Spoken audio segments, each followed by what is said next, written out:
Hello neighbors. I thought I would make a video about the call that we had today. Myself and Eric Hoke, we spoke with three individuals. Vahid Khorsand, who is the president of the Department of Public Works in Los Angeles. We spoke to Marion Ensley, West Area Rep, Community Engagement for Mayor Bass, and Arus Gregorian, who is the CD11 Field Deputy Officer. This meeting happened because after the meeting at Santa Monica College the other day, where we were focused on debris removal, Vahid approached me and Marion approached me to follow up on some questions that I had raised during that meeting. So specifically, I was focused on some issues related to standing homes. So that was sort of what this particular call today was about. And I figured the best way to explain it would be to just make a video.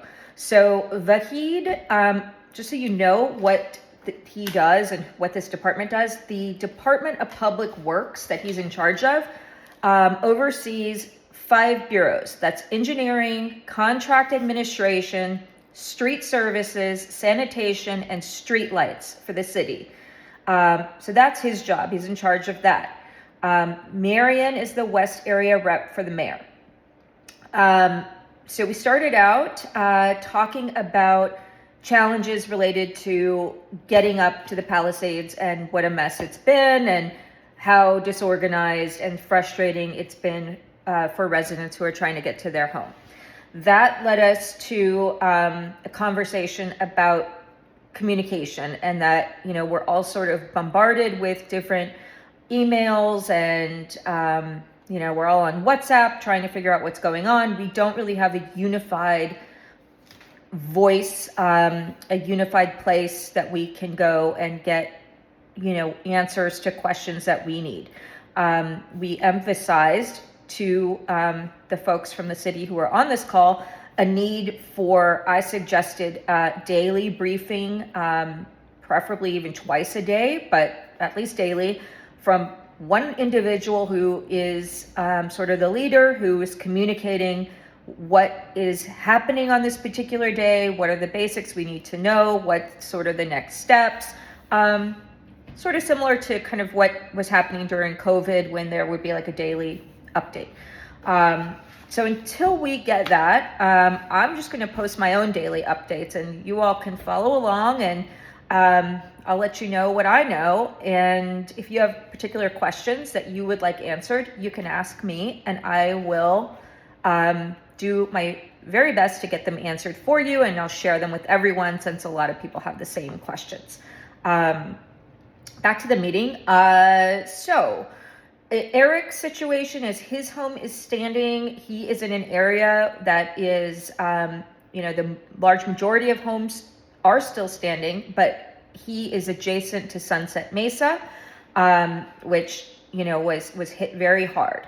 So his neighbors are kind of being treated in the same manner as homeowners, you know, on Sunset Mesa, which kind of has a different situation. So we spoke at length about the need to sort of look at different parts of the Palisades who have different situations. The Highlands, obviously, more people have standing homes. They're also situated higher up, so they might be able to, you know, return home sooner than others with regard to air quality. So we talked about just needing to kind of look at the Palisades and have more surgical precision about how the city and the county, and I'll get to the county in a minute, are analyzing things, planning, and communicating, most importantly, to all of us who need to know these things.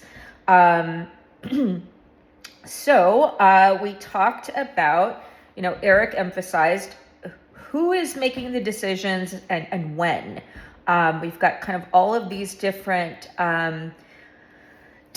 branches, different arms of state, federal, and local government, and maybe the intention is good and all of them sort of trying to help, but it's confusing. We don't really have one sort of central leader and organization that we can turn to. So that's kind of going back to what we said. So we talked about the need to have a town hall in person. They were talking about a Zoom. I said, no, we really need to gather in person. Obviously, the last conversation at Santa Monica College focused on debris, which doesn't apply to some of us with standing homes. And we all have different situations in that regard, and we have different questions we need answered. So I pushed for an in-person meeting for this group. I also spoke today with Miriam Czar, who many of you know, who's our neighbor, who's been very involved in the Palisades for many years. I've been on her podcast for the Palisades. She's been very involved with the Pacific Palisades Community Council, where I have been representing Marquez Elementary School. So I know Miriam very well, and we are going to coordinate our efforts as well. So Miriam also had a call with the county today, and I urged the city and the county to come together after Miriam's conversation with the county and my conversation with the city and come up with a unified approach that they then can communicate to us. But what Miriam was saying to me today was that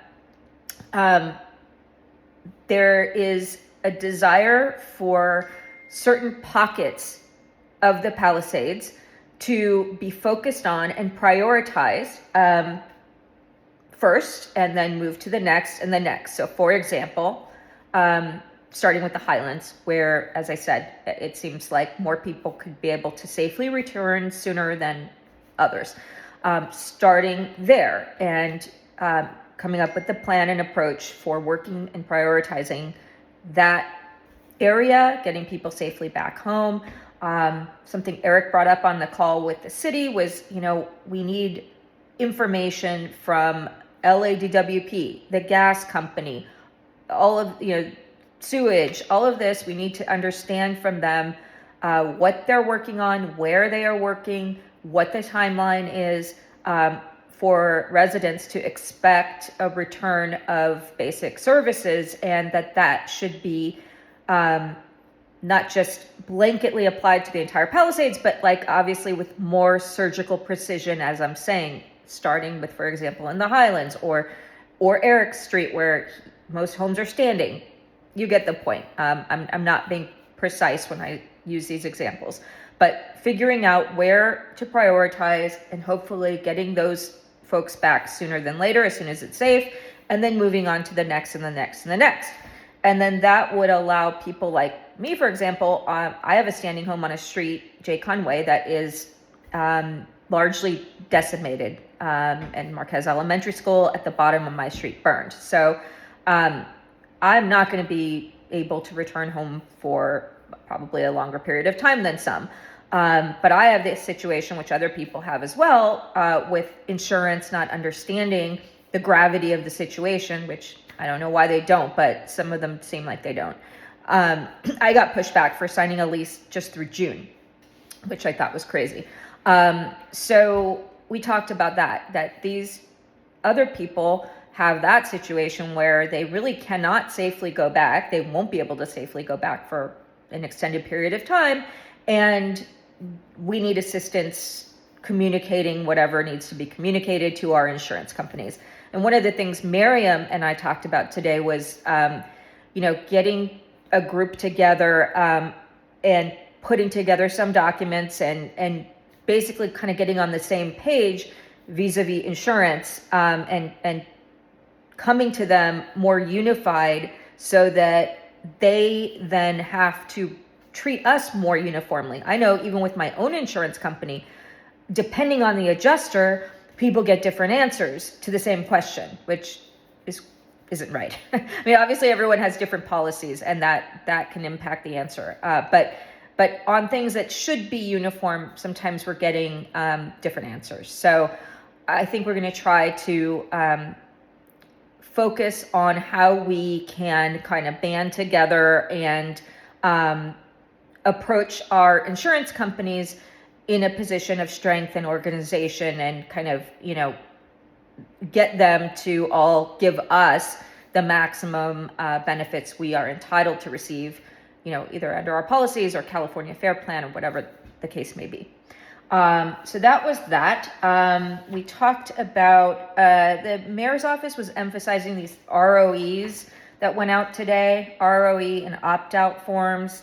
Those are not applicable to people like me and Eric, where we don't need the government to come and clear debris. But that's sort of where they're focused right now, and that's going to be through March 31st that they're collecting those ROEs. So important to fill those out if you do need debris removed from your property. That is what they're going to use to figure out the concentration of people. Like, for example, we talked about that they may likely start in the alphabet streets, which were so hard hit in the fire. So if they get the forms back and they get a ton of forms from the alphabet streets as expected, then they will know that that may be the most logical place to begin doing all their debris removal. So important to fill out those forms. And I guess that's kind of generally it. That's what I wrote down anyway. There was a lot of just trying to convey to them that we are frustrated from the lack of organization, communication, and clarity around, important questions that we need answers to, and that all of us are, kind of in unique situations, and we also have commonalities. So we're just trying to press the city and, Miriam working with the county, and then get those two coordinated together to work most effectively with the community and how they get back to us and give us answers to questions. So, that's sort of today's call. We have Vahid's cell number. He's very responsive and helpful to the extent he can be. So if people have certain particular questions, feel free to send them to me and I will try to get them answered for you. I actually enjoy doing this kind of stuff. I'm a lawyer, but I don't practice law anymore. I love community service, and so I'm very happy to try and help. It's how I can be of highest and best use. So, but I'm going to start posting things here on YouTube because it's just easier for me than all these WhatsApp groups, because I'm sort of losing track of things. So I am going to post what I have to share here on YouTube, and folks send me questions directly, and then I will, if I don't know the answer, I will track down the answer, or if I get, a non-response from everyone I ask, I can share that too. But that way we can sort of, get through the kind of frequently asked questions that people have, and I can use my sources to sort of try to get through and get answers to those questions and then share them with everyone. I also want to work on getting like a physical space to be in where people from the community can come together and collaborate, can do things like work on these documents that Miriam and I were talking about today for insurance, get help with things that they need help with. I don't know. That's something I'm toying with and would like to try to make happen. So if anyone has any ideas of like a physical, empty space, I could lease it, possibly. And then, we could have that be sort of like a place where we know we can come and work together and support each other and get our questions answered. So that's something I'm thinking about. Anyway, I'm off to walk the dog, and I will let you know what else I hear and send me your questions. I'm going to post something every day. Whatever I work on, I'm going to post it here.